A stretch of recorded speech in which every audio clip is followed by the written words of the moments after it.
৭১-এর স্বাধীনতা যুদ্ধের উত্তরসূরি এই ব্যাটালিয়ন যাত্রা শুরু করে ১৯৪৮ সালের ২৭ অক্টোবর ময়মনসিংহের খাদ্যহরে। ৭৭ বছরের গৌরবোজ্জ্বল ইতিহাসে ৩৪ জন বীর সেনানীর রক্তে লেখা আমাদের মুক্তির গল্প।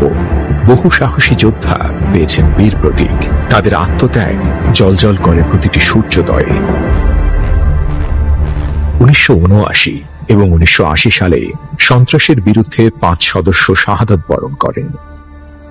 ১৯৯৯ সালে অর্জন করে বাংলাদেশ রাইফেলস স্ট্যান্ডার্ড। অপারেশন দাবানল, পাঞ্চিং টাইগার, পূর্ব প্রাচীর, ৩টি ঐতিহাসিক অভিযানে লেখা বিজয়ের স্বাক্ষর।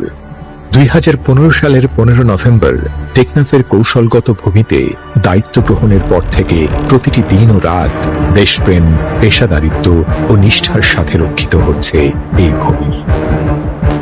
সততা, আনুগত্য, নিষ্ঠা, শৃঙ্খলা, দুই বিজিবির প্রতিটি সদস্যের মূল ভিত্তি। সীমান্ত সুরক্ষা, জাতীয় স্বার্থ ও মাদক বিরোধী যুদ্ধ প্রতি